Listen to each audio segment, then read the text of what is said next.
Last class में मैंने आपको ऑपरेटर पढ़ाया था और ऑपरेटर में जो था आपका असाइनमेंट ऑपरेटर था।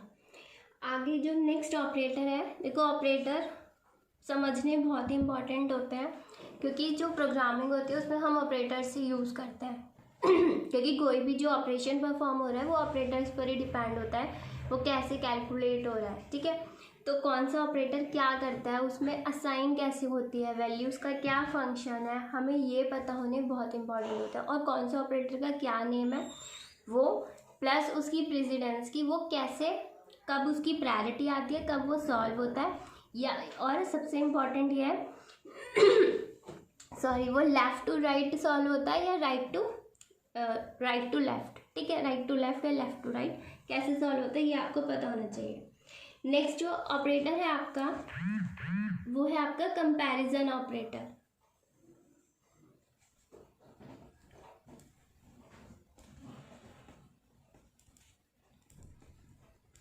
कंपैरिजन ऑपरेटर,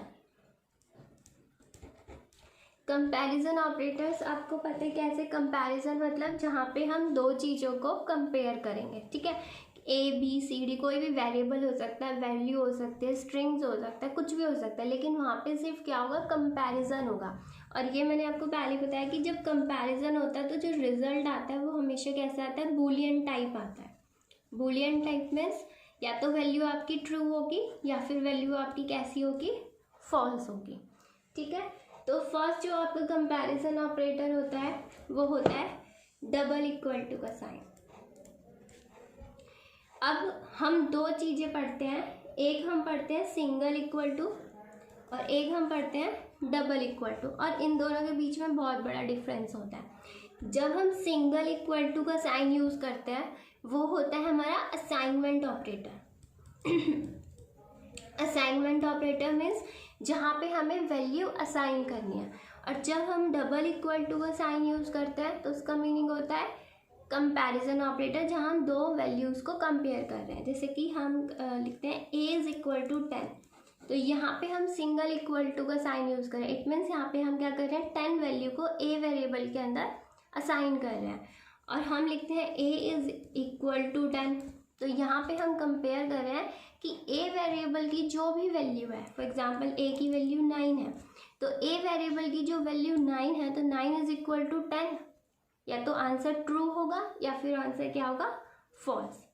नेक्स्ट ऑपरेटर है आपका not equal to. Not equal to, तो इक्वल टू का अपोजिट क्या है, नॉट इक्वल टू। यहाँ पे अगर लिख देंगे नॉट इक्वल टू तो जो 9 है वो 10 के इक्वल नहीं है, इट मीन्स ट्रू। 9 जो है वो 10 के इक्वल नहीं होता है, तो रिजल्ट क्या आएगा आपका, ट्रू। नेक्स्ट होता है आपका greater than, less than, greater than equal to और लेस देन इक्वल टू। अब इसमें एक चीज़ और याद रखना, ये साइन जो होते हैं, जैसे लिखा हमने ग्रेटर देन इक्वल टू, कभी कभी क्या हो जाता है इस तरह से लिख देते हैं, हम खुद ही कर देते हैं प्रोग्रामिंग टाइम पे, इक्वल टू और ग्रेटर देन, पहले इक्वल टू का साइन और ग्रेटर देन, तो यहाँ ये हमारी एरर आ जाएगी। जो ऑपरेटर है वो हमारा ग्रेटर देन इक्वल टू है, जैसे हम प्रोनाउंस कर रहे हैं वैसे ही हमें उसे लिखना है, ग्रेटर देन इक्वल टू, तो पहले ग्रेटर का साइन, इक्वल का साइन। अब ग्रेटर देन में देखो, ग्रेटर और ग्रेटर देन इक्वल टू में क्या डिफरेंस होता है, आपके पास एक वेरिएबल है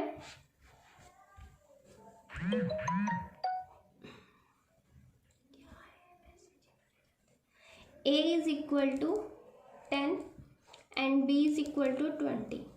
ठीक है, अब यहाँ पे हम यूज़ करते हैं a is greater than b या फिर b is greater than a, और यहाँ हमारे पास एक वैल्यू है a is equal to 10 and b is equal to 10, तो a is greater than equal to b या b is greater than equal to a, ये दोनों ऑपरेशन है। ठीक है, यहाँ a की वैल्यू 10 है, b की वैल्यू 20 है, तो a मीन्स 10, b मीन्स 20, तो 10 इज़ ग्रेटर देन 20, फॉल्स। यहाँ पे क्या है, 10 इज़ ग्रेटर देन 20, फॉल्स हो गया कि जो 10 है वो 20 से ग्रेटर नहीं है, और यहाँ पे ग्रेटर है तो ट्रू हो गया। ठीक है, अब यहाँ पे लिखा a is greater than equal to b, b और 10, b और a की वैल्यू क्या है 10 है, तो b is greater than equal to 10। अब जो 10 है वो 10 से ग्रेटर तो नहीं है, लेकिन क्या है वो उसके इक्वल तो है। तो यहाँ पे जब इक्वल का साइन आ जाता है ना, तो क्या होता है, ये इसको भी, जो दोनों वैल्यू है उन्हें भी कंपेयर कर रहा है, यानी दो चीज़ कंपेयर कर रहा है, एक ग्रेटर देन को भी कंपेयर कर रहा है और एक इक्वल टू को भी कंपेयर कर रहा है। ठीक है, यहाँ पे सिर्फ ग्रेटर, यानी कि अगर 10 इज़ ग्रेटर वैल्यू है, ग्रेटर देन 10, तो 10 से बड़ी जो वैल्यू है यानी 11, 12, 13, 14 टू इन्फिनिटी, बट यहाँ पे क्या है वो 10 को इंक्लूड नहीं करेगा। यहाँ पे क्या कर रहा है वो 10 को इंक्लूड नहीं कर रहा है, 10 से ग्रेटर वैल्यू जो 11 से स्टार्ट हो रही है वो इंक्लूड हो रही है। लेकिन यहाँ पे जब हम ग्रेटर देन इक्वल टू का साइन लगाते हैं, हमने लिखा ग्रेटर देन इक्वल टू 10, तो ये 10 को भी इंक्लूड कर रहा है और 10 से जो ग्रेटर वैल्यूज़ है उन्हें भी इंक्लूड कर रहा है, और सेम वही चीज़ लेस देन होती है। ठीक है, तो इसमें दो चीज़ें जो बहुत ज़्यादा इंपॉर्टेंट है, एक तो आपका ये इक्वल टू का साइन, सिंगल इक्वल टू और double equal to, plus less than या ग्रेटर देन और इक्वल टू, तो इन दोनों में क्या डिफरेंस होता है आपको पता होना चाहिए। अगर सिंपल ग्रेटर देन या लेस देन का साइन है तो जो ये डिजिट है ये इंक्लूड नहीं होगी, इससे ग्रेटर या लेस वैल्यू इंक्लूड होगी। और अगर आप इक्वल टू का साइन यूज़ कर लेते हो ग्रेटर देन और लेस देन के साथ, तो वो वैल्यू भी हमारी जो है इंक्लूड हो जाएगी। तो ये क्या है हमारे कंपैरिजन ऑपरेटर, और इसका जो रिजल्ट होता है वो हमेशा कैसा आएगा, बूलियन टाइप। ये हमेशा याद रखना, ये एक क्वेश्चन आपका MCQ में आ सकता है कि कंपैरिजन अगर आपके होते हैं तो मतलब कि MCQ में क्या आ सकता है कि कंपैरिजन ऑपरेटर का रिजल्ट जो आता है वो कैसा आता है, तो ऑलवेज बूलियन।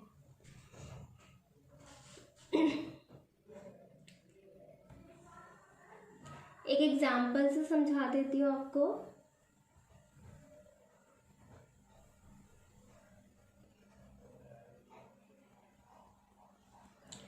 चलिए नेक्स्ट करते हैं, पाइथन असाइनमेंट ऑपरेटर। नेक्स्ट आपका ऑपरेटर है एक थर्ड ऑपरेटर जो है आपका, थर्ड टाइप कैसा है, असाइनमेंट ऑपरेटर। जो भी यहाँ पे मैंने आपको बताया था असाइनमेंट, वही है आपका असाइनमेंट ऑपरेटर। अब यहाँ पे हम जितने भी ऑपरेटर्स यूज़ करेंगे वो सब कैसे यूज़ करेंगे, जो कोई वैल्यू होगी उसे असाइन कर रहे हैं, या तो किसी वैल्यू को दूसरे किसी वेरिएबल के अंदर असाइन करें, या फिर कोई वेरिएबल है जो दूसरे वेरिएबल के अंदर असाइन हो रहा है, यानी कि असाइनिंग होगी, स्टोरेज होगी। तो सबसे पहले जो आता है आपका first operator is equal to. ये मैं आपको यहाँ समझा चुकी हूँ। इक्वल टू ऑपरेटर क्या करता है, वैल्यू को असाइन करते हैं। जैसे हमने लिखा C is equal to A plus B, it means कि पहले जो A वैल्यू है, A वेरिएबल की वैल्यू और B वेरिएबल की वैल्यू है, वो दोनों आपकी क्या होंगी, ऐड होंगी, और उसके बाद वो वैल्यू आपकी असाइन हो जाएगी C वेरिएबल के अंदर। ठीक है, तो ये इक्वल टू का साइन क्या शो कर रहा है, असाइनमेंट, कि इन दोनों की जो भी ऑपरेशन परफॉर्म हुआ है उसके बाद जो रिजल्ट आएगा वो C में असाइन हो जाएगा।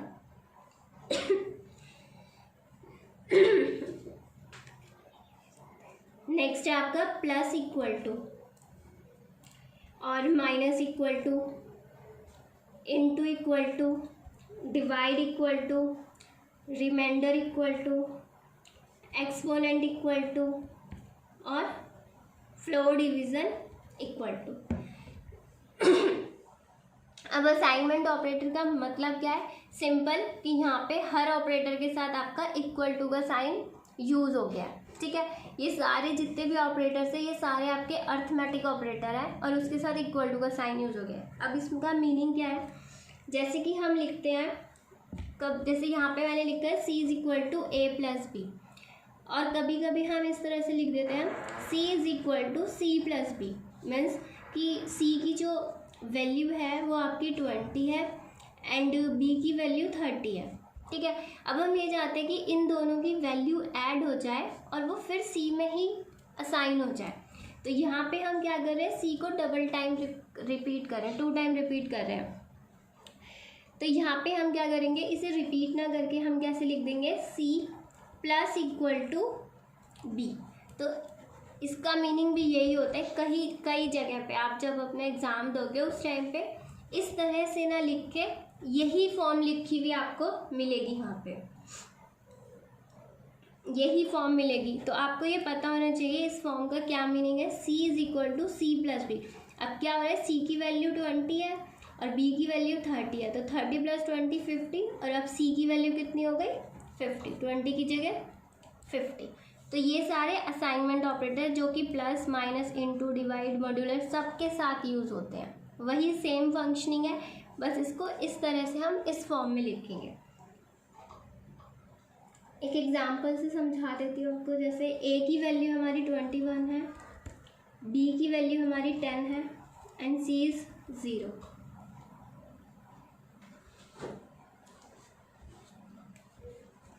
तो कैसे लिखेंगे आप, C इज इक्वल टू, या C इंटू, पहले इंटू का साइन आएगा यहाँ पे, C into equal to B। तो क्या हो गया, C is equal to C into B। तो C की वैल्यू कितनी है 0, B की वैल्यू है 10, तो 0 इंटू 10 मीन्स 0। तो C की वैल्यू आपकी पहले भी 0 थी, अब दोबारा से C हो गई। तो सिर्फ इसका इस ऑपरेटर में आपको ये समझना है कि हम इस फॉर्म को कैसे लिखते हैं, ठीक है।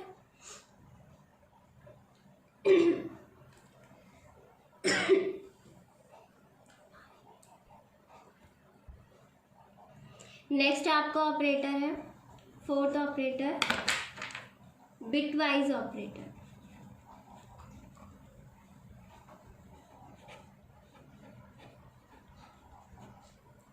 बिटवाइज ऑपरेटर क्या होता है कि इसमें जो ऑपरेशन परफॉर्म होता है वो बिट्स के ऊपर होता है, ठीक है।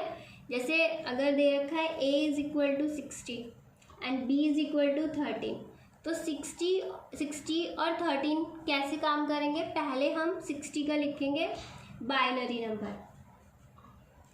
00111100 एंड 13 का बाइनरी है आपका 00001101।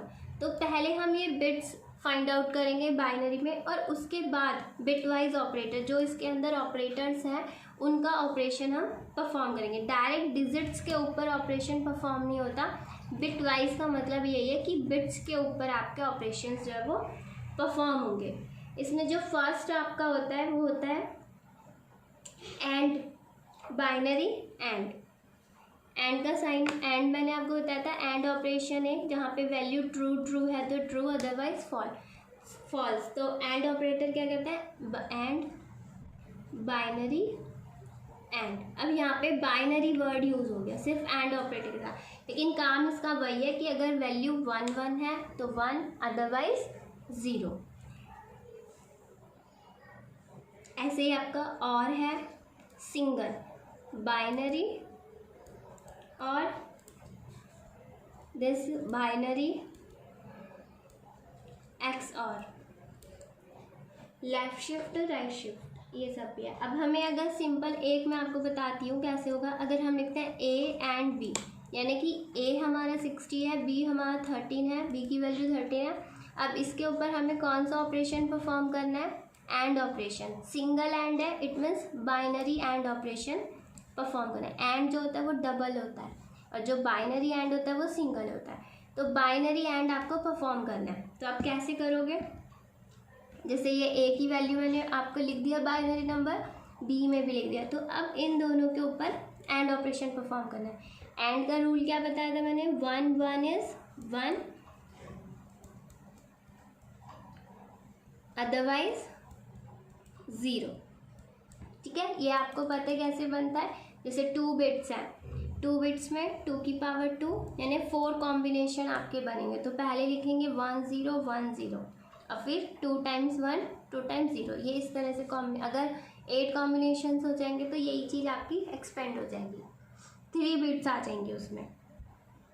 अब यहाँ पे एंड ऑपरेशन क्या करता है, 1 1 इज़ 1, अदरवाइज 0। तो 0 1 यानी 1 1 नहीं है, तो 0 0 0 is 0, 1 1 is 1, 1 1 is 1, 1 0 is 0, 1 0 is 0, 0 0 0, 0 0 0। तो ये क्या है, ए एंड बी। तो यहाँ पे क्या हो गया है, आपका बाइनरी एंड ऑपरेशन परफॉर्म है। कैसे ऑपरेशन परफॉर्म होता है, जो डिजिट्स हम देते हैं उसकी बिट्स के ऊपर। एंड है तो एंड ऑपरेशन, और होगा तो और ऑपरेशन परफॉर्म होगा, एक्सोर है तो एक्सोर, ठीक है। बट इसमें वो आपको ज़्यादा डीप में जाने की ज़रूरत नहीं है, इतना समझ लीजिए कि जो बिटवाइज ऑपरेटर होता है उसमें क्या होता है, बिट्स के ऊपर ऑपरेशन परफॉर्म होता है, ठीक है।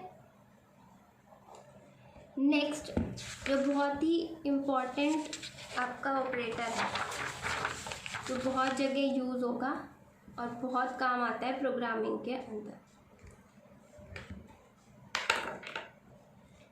Logical operator. लॉजिकल ऑपरेटर ये बहुत इम्पॉर्टेंट ऑपरेटर है आपका, ठीक है, मोस्ट इम्पॉर्टेंट। जैसे अर्थमेटिक इम्पॉर्टेंट होता है, प्लस माइनस इनटू मॉड्यूलर, ऐसे ये बहुत इम्पॉर्टेंट होता है। जो फर्स्ट ऑपरेटर है आपका लॉजिकल ऑपरेटर में, वो है आपका एंड ऑपरेटर, जो अभी मैंने आपको बताया ना, एंड ऑपरेटर, और ऑपरेटर, नॉट ऑपरेटर, ये तीन तो मोस्ट इम्पॉर्टेंट है। पहले आप इन तीनों को बहुत ध्यान से समझो, एंड और को तो बहुत ही ज़्यादा, ठीक है। एंड ऑपरेशन में क्या होता है कि अभी मैंने आपको टेबल भी बताई थी कि अगर दो ऑपरेशन हमारे ट्रू हैं तो रिजल्ट भी हमारा ट्रू होता है। यानी कि जैसे हम कोई बात कह रहे हैं, ठीक है, अगर हम कहते हैं कि ये जो हम कोई बात कह रहे हैं और हमने दो स्टेटमेंट बोल दिया है कि आप जैसे 12th क्लास में हो कि आपका जो नेम है वो रिधि है, प्लस आप जो है 12th क्लास में स्टडिंग कर रहे हो, ठीक है, उसमें पढ़ रहे हो, 12th क्लास में पढ़ रहे हो, तो अब क्या दोनों ही कंडीशन आपकी क्या है, ट्रू, ठीक है, कि आपका जो नेम है वो रिधि भी है और आप 12th क्लास में भी पढ़ रहे हो, तो दोनों कंडीशन क्या हो गई हमारी, ट्रू हो गई। तो उसका जो रिजल्ट आया, फाइंड करा हमने, जो रिजल्ट आया, जो उसका आउटपुट आया, वो भी क्या आएगा, ट्रू आएगा, ठीक है, कि जो ये बात है वो ट्रू है, क्योंकि दोनों बातें ट्रू हैं, ठीक है। अगर इनमें से इन केस कि इन दोनों में से अगर कोई एक स्टेटमेंट भी फॉल्स हो जाती है, कि अगर ऐसा होता है कि आप जो है 12th क्लास में नहीं पढ़ रहे हो, आपका नेम रिधि तो है, जैसे कि हमें कोई एक स्टूडेंट है उसे आइडेंटिफाई करना है, अब हमें जो स्टूडेंट आइडेंटिफाई करना है वो एंड ऑपरेशन की हेल्प से ही फाइंड आउट करना है। और उस ऑपरेशन में क्या होगा कि हमें एक ऐसा स्टूडेंट चाहिए जिसका नाम रिधि भी हो और जो 12th क्लास में भी पढ़ रही हो, ठीक है। तो एंड ऑपरेशन के बेस पे क्या होगा कि दोनों ही कंडीशन ट्रू होनी चाहिए। अगर कोई एक कंडीशन भी फॉल्स हो जाती है तो हमें वो स्टूडेंट नहीं चाहिए, हमें पूरे स्कूल में से वो स्टूडेंट फाइंड आउट करनी है जिसका नेम रिधि है, प्लस वो 12th क्लास में पढ़ रही है, ठीक है। तो ऐसे ही एंड ऑपरेशन परफॉर्म होता है कि जहाँ पे दोनों स्टेटमेंट हमारी ट्रू होनी चाहिए। अगर दोनों में से कोई एक स्टेटमेंट हमारी फॉल्स हो जाती है तो रिजल्ट फॉल्स हो जाएगा, और अगर दोनों स्टेटमेंट फॉल्स हो जाती है तो भी रिजल्ट फॉल्स ही हो जाएगा, ठीक है।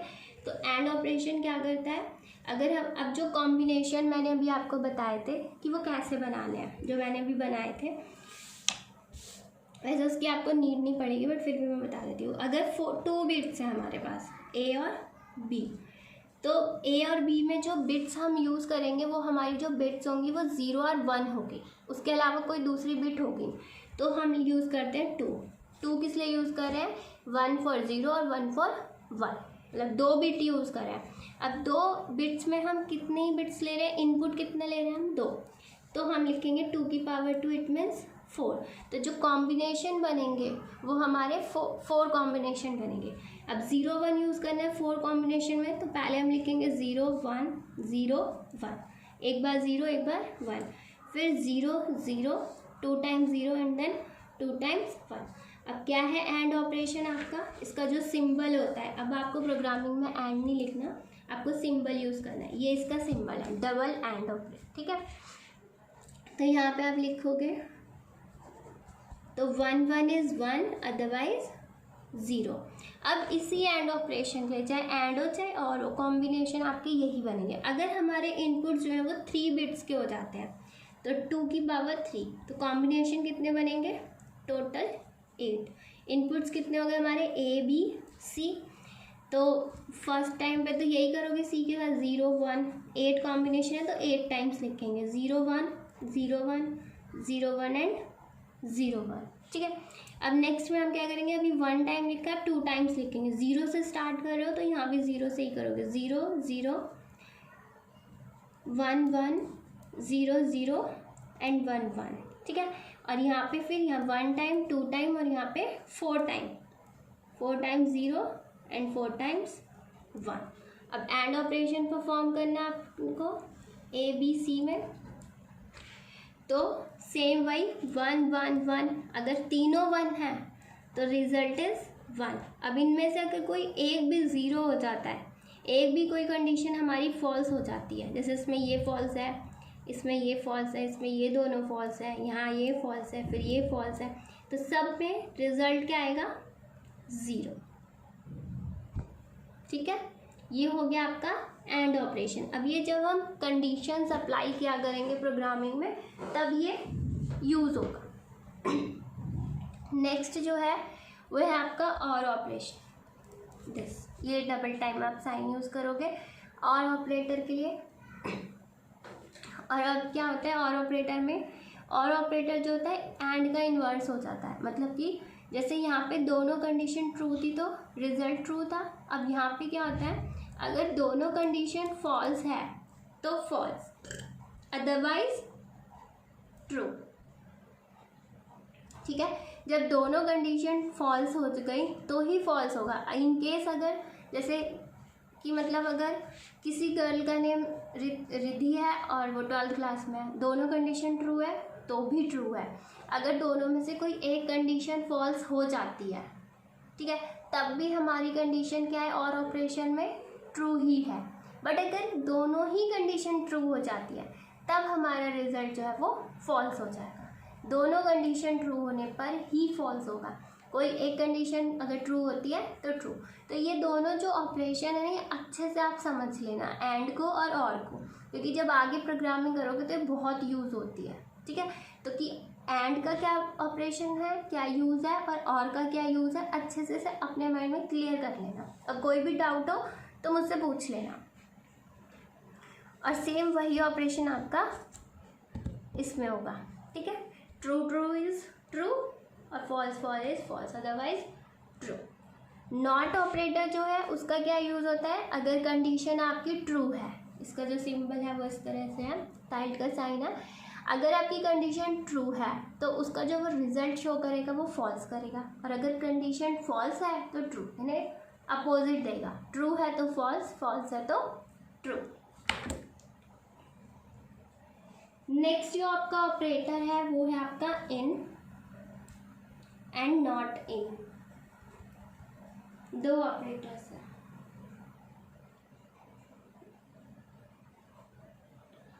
ठीक है, इन और नॉट इन। तो इन में क्या होता है कि कोई चीज़ हमारी एग्जिस्ट करती है। जब हमें ये देखना है कि हमारे पास बहुत सारा कंटेंट है और हमें बहुत सारा, मतलब ये समझ लीजिए कि हमारे पास एक पैराग्राफ है और हमें एक वर्ड दिया गया है। अगर हमें वो वर्ड उस पैराग्राफ के अंदर सर्च करना है तो हम क्या यूज़ करेंगे, इन। जैसे अभी आप जब प्रोग्रामिंग करोगे तो उसमें हम क्या करेंगे, इन वर्ड यूज़ करेंगे। इन से क्या आइडेंटिफाई हो रहा है, क्या यूज़ हो रहा है इसका, कि हमें हम उस प्रोग्रामर में या कंपाइलर से ये कह रहे हैं कि जो वर्ड है क्या वो वर्ड उस पैराग्राफ में है या नहीं है। इन मीन्स होना, यस, और नॉट इन मीन्स कि नहीं होना। तो इनके टाइम पे अगर वो वर्ड हमारा उस पैराग्राफ के अंदर एग्जिस्ट करता है तो रिजल्ट आएगा ट्रू, अदरवाइज फॉल्स। और नॉट इन में अगर वो नहीं एग्जिस्ट करता है तब रिजल्ट आएगा ट्रू, अदरवाइज फॉल्स। तो इन और नॉट इन जो है वो हमारे लॉजिकल ऑपरेटर तो हैं ही, प्लस हमारे ये कीवर्ड्स भी हैं, ठीक है। एक एग्जाम्पल देके समझाती हूँ मैं आपको।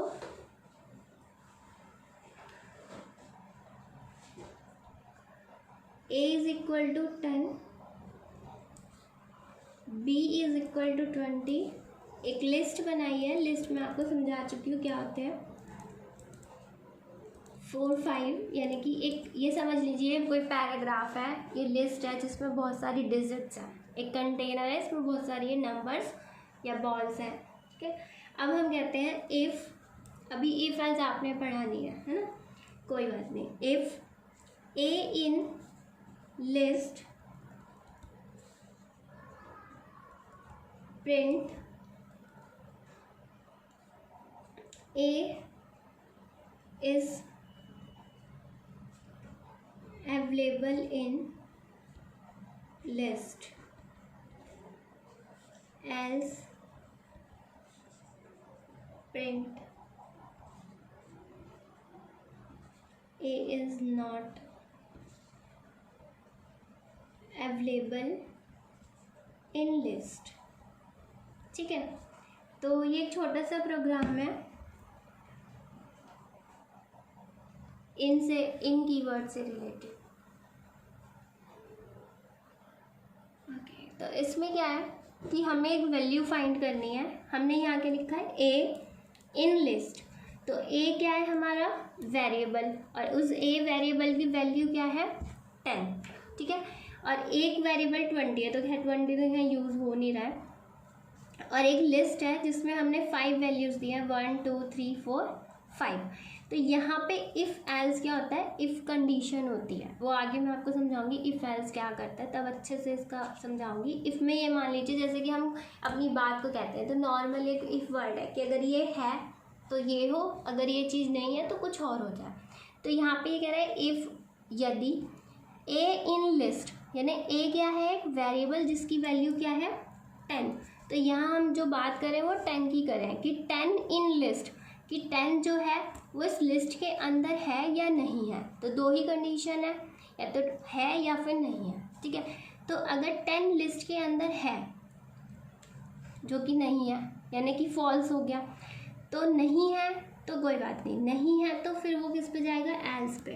अभी मान लो 10 की जगह ना 4 ले लो, वो ज़्यादा इजी होगा। तो ये समझो कि 4 इन लिस्ट, 4 आपका लिस्ट में है, तो यस ट्रू। तो क्या प्रिंट हो जाए, A is available in list. अब यहाँ पे ए ही प्रिंट होगा, ए की वैल्यू प्रिंट नहीं होगी। ये मैंने लास्ट क्लास में भी समझाया था कि अगर कोई चीज़ हम डबल कोट्स के अंदर लिखते हैं तो वो एज इट इज़ प्रिंट होती है। उसमें अगर कोई वर्ड हमने एज अ वेरिएबल बना रखा है तो वो वेरिएबल ट्रीट नहीं होगा, वो स्ट्रिंग ट्रीट होगा, ठीक है। तो यहाँ पे आउटपुट क्या हो जाएगा आपका, ए इज़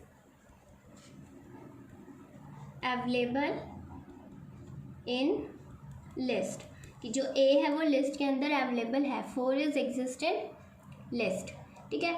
इन केस अगर 4 नहीं है, जैसे कि पहले था 10 था और 10 जो है वो लिस्ट के अंदर अवेलेबल नहीं है, तो उस टाइम पे अगर ये कंडीशन हमारी फॉल्स हो जाती है तो कंडीशन किस में जाएगी, एल्स में। और फिर क्या प्रिंट हो जाएगा, A is not available in list. तो यहाँ पे अभी जो आपको समझना है वो इफ़ एल्स नहीं समझना है, यहाँ पे आपको ये इन ऑपरेटर समझना है कि कोई चीज़ उसके अंदर, लिस्ट के अंदर कोई नंबर एग्जिस्ट करता है या नहीं करता है, ठीक है। ये आपके हैं लॉजिकल ऑपरेटर्स, और ये बहुत इंपॉर्टेंट ऑपरेटर्स है, प्लस ये बहुत यूज होंगे।